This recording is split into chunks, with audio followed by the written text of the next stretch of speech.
What you're seeing here is what happens when you send stereo signals through the X and Y channels of an oscilloscope. And this is just a very raw expression of the sound. For a more nuanced and expressive representation, be sure to go to Jerobeam Fenderson's website and YouTube channel, because he's figured out with Hansi Reber how to create very elegant designs. But this is the simplest and easiest way I can do it with the equipment and knowledge that I have.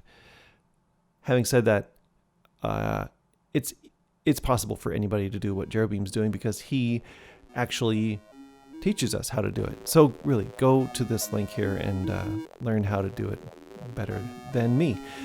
But if you'd like to stay for a few more minutes and watch this, I can explain that what's happening is I am creating music on my modular synthesizer, and I have two different outputs of the same sound. One of them is just a bit more filtered than the other, and it's necessary to do that in order to get this shape on the screen.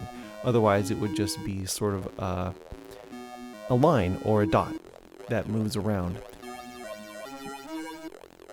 With two channels doing slightly different things out of phase, the oscilloscope can interpret these sounds as more interesting lines. So that's what you're seeing on the screen.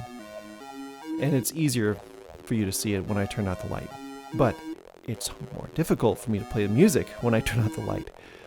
So what you're seeing is about a 15-minute improvisation with me just kind of blindly turning knobs and listening to the sounds and looking over my shoulder to see what kind of shapes they're making on the screen. I should warn you that it gets kind of screechy and it's a little unpleasant to listen to, so you might want to turn down the volume, but still watch the screen, because that's really the most interesting thing, especially when you think about what you are watching right now is a video of basically a TV screen.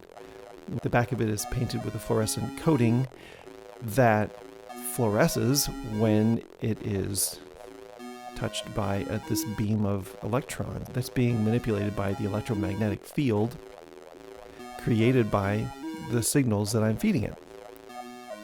So with that in mind, I hope you enjoy this.